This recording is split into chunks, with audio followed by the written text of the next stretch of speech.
हम doctor B R. Ambedkar ji की जो ये इनकी पिक्चर है इनको नीचे रखवा देंगे ताकि सब लोग अपने दिल से इनको एक तरह से श्रद्धांजलि, इन्होंने बहुत कुछ किया, बहुत ज्यादा। अब तुम्हारी पीढ़ी में बहुत लोग सोचते हैं कि सिर्फ दलितों का, एससीज के आरक्षण का ही इनका काम था। ऐसा नहीं है। औरतों को बराबरी का जो हक मिला वो भी बहुत बड़ा योगदान डॉक्टर अम्बेडकर जी का ही था। मैम आप बेशक जाइए, मतलब अब मैं इनको पढ़ा दूंगी इसमें ही जोड़ के।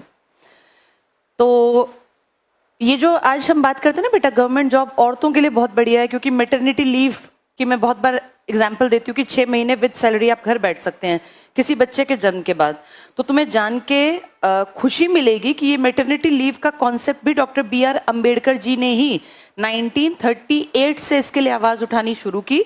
और आज हर सरकारी नौकरी में किसी भी महिला के घर में अगर बच्चे का जन्म होता है तो उनको विद सैलरी 6 महीने की छुट्टी मिलती है, पैसे अकाउंट में आते हैं और बच्चे की केयर के लिए सरकार छुट्टियां देती है। इसका कोई पैसा नहीं कटता, सिर्फ एक ट्रेवलिंग अलाउंस नहीं मिलता जिसे टीए कहते हैं, बाकी सारी पे अपने घर पे अकाउंट में आ जाती है। तो सोचो औरतों के लिए कितना बड़ा सुख। इस देश की लगभग 49% आबादी महिलाओं की है, तो उन्होंने महिलाओं के लिए कितना बड़ा सुख सोचा होगा, जबकि चाहते तो सिर्फ अपने लिए काम करते। तो जिनकी ये गलत फहमी है ना कि अंबेडकर जी सिर्फ दलितों के लीडर थे, नहीं।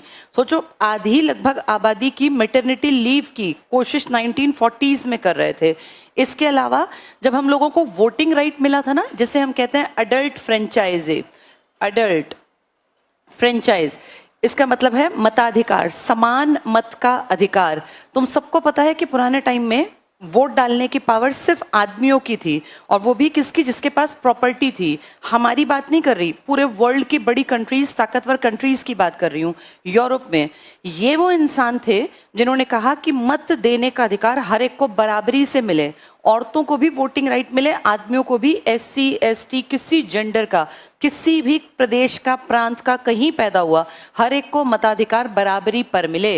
ये कितनी बड़ी सोच थी। इमेजिन करो विदेशों में, यूरोप जिसको हम कहते हैं बहुत एडवांस्ड, पढ़े लिखे, बहुत ज्यादा काबिल दुनिया पे जिन्होंने राज किया, उन लोगों की महिलाओं को, उनकी बहन बेटियों को, उनकी पत्नियों को सड़कों पे उतरना पड़ा और अपने ढोल नगाड़े बजाने पड़े ताकि उनके वोटिंग राइट की बात उनके संसद तक पहुंचे। और हम प्राउड से कहते हैं कि आजादी से पहले हमारे देश में ये कॉन्सेप्ट आ गया था कि मताधिकार मिलेगा तो सबको मिलेगा, चाहे वो मेल हो या फीमेल।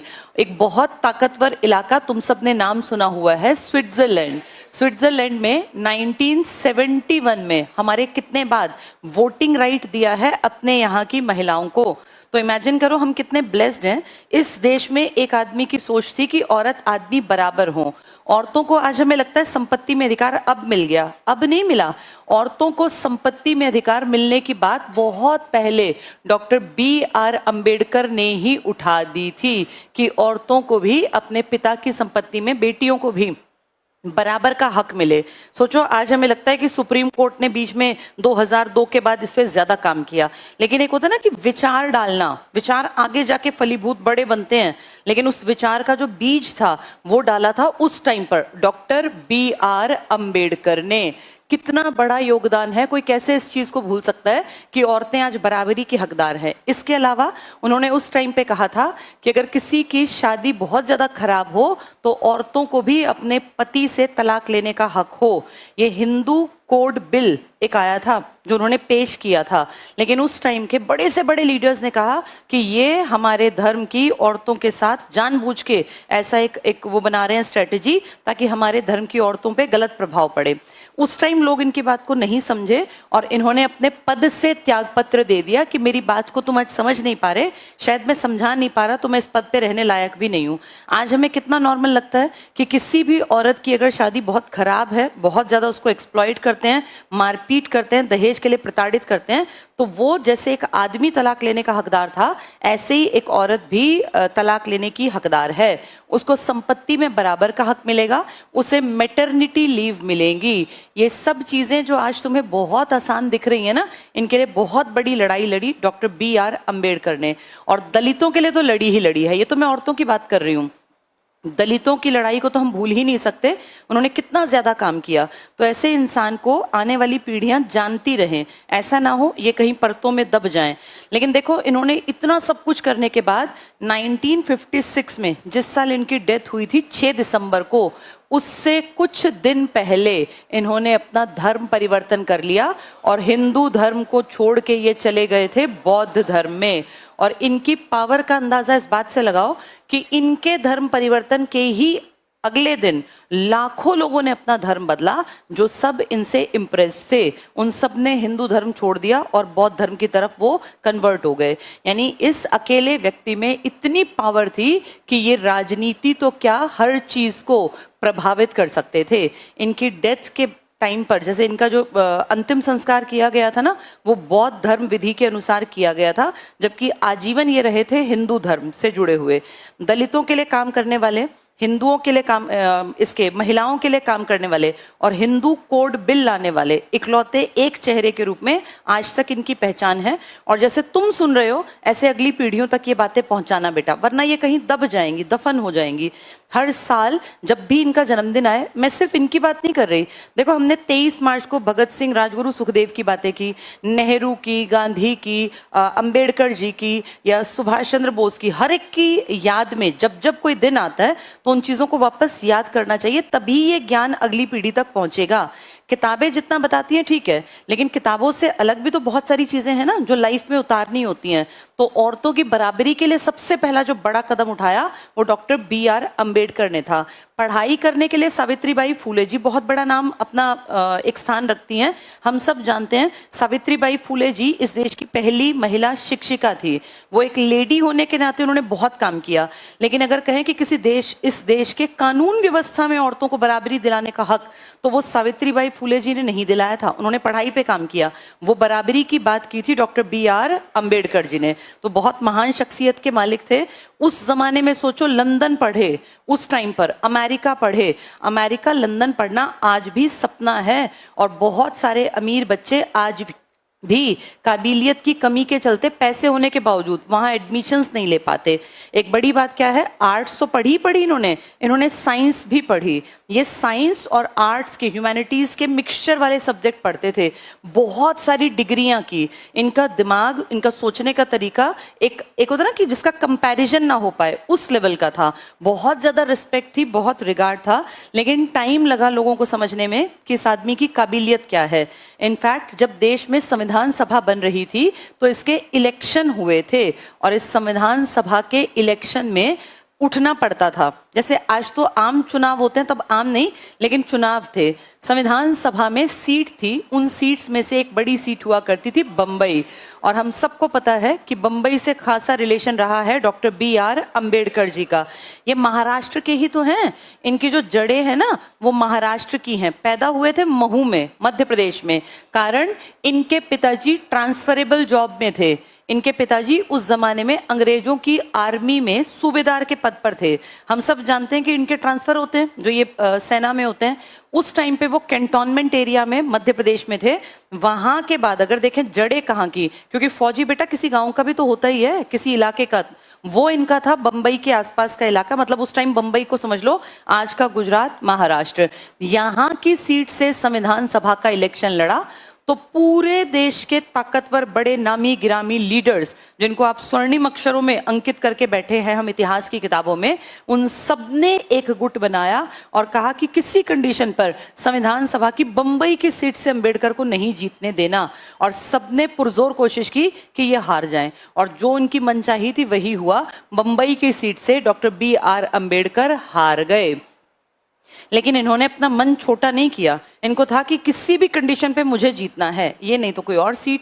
इन्होंने फिर बंगाल की सीट पर, जब इलेक्शन का टाइम हुआ, क्योंकि अलग अलग टाइम होते थे, बंगाल की सीट पर मुस्लिम लीग की मदद ली। उस टाइम का बंगाल यानी आज का बांग्लादेश भी है। मुस्लिम लीग ने इनकी मदद की और बंगाल की एक सीट पर ये इलेक्शन जीत गए। और वहां से जीतने के बाद ये संविधान सभा के मेंबर बन गए। ये घटना जो मैं बता रही हूँ 1946 की है।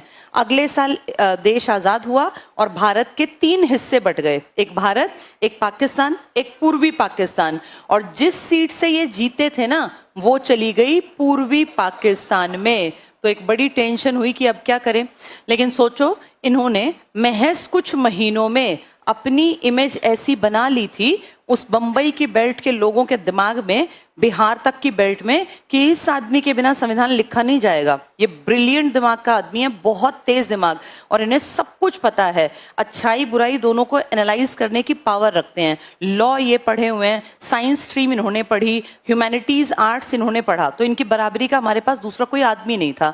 इसीलिए वो सीट तो चली गई पाकिस्तान में, पूर्वी पाकिस्तान में। फिर उस टाइम पर डॉक्टर राजेंद्र प्रसाद के दिमाग में ये काम, बल्कि उनसे पहले BN राव, ये बहुत इंटेलिजेंट आदमी थे बेटा। और आप जानते होंगे BN Rao international court of justice तक जाने वाले भारतीय थे, पता होगा ना सब लोगों को।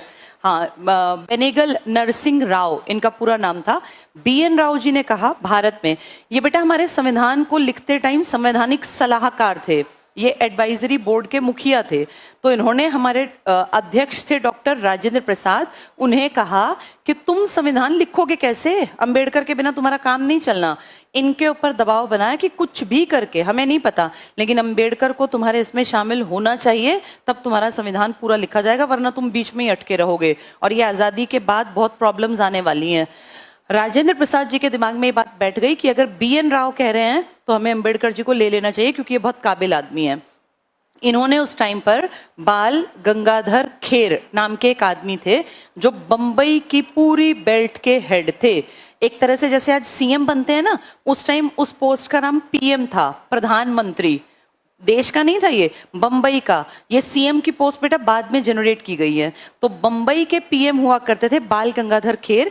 इन्हें कहा गया कि भाई आप कुछ भी करके किसी एक का इस्तीफा जैसे हो सके मैनेज करो, एक सीट खाली कराओ। उस टाइम पर MR जयकर, ये हिंदू महासभा से थे, इन्होंने इस्तीफा दिया, इनकी सीट खाली हुई। इनकी सीट पे फिर हमने BR अंबेडकर जी को देखा कि BR अंबेडकर जी को बंबई की सीट मिल गई। काबिलियत ये चीज होती है, जहां मिलके सबने हराया था, अब सब मिलके उसी सीट पर बैठाना चाहते हैं। किसके इस्तीफे के बाद? और बंबई का हेड कौन है उस टाइम पर? और BG खेर के ऊपर किसने दबाव बनाया है, और उनको वो राय किसने दी है? हाँ, तो सोचो काबिलियत अपना नाम कहाँ से कहाँ उठा लाती है। कहाँ दब गया था नाम कि इनका तो इलाका ही पाकिस्तान में चला गया, और कहाँ दोबारा से पूर्वी पाकिस्तान, बंगाल का पार्ट, कहाँ दोबारा से उसी सीट से आए जिससे कभी हरा दिए थे, एकजुट होके सारे ताकतवर लीडर्स ने। तो ये थी बेटा इनकी कहानी। इन्होंने कई किताबें लिखी।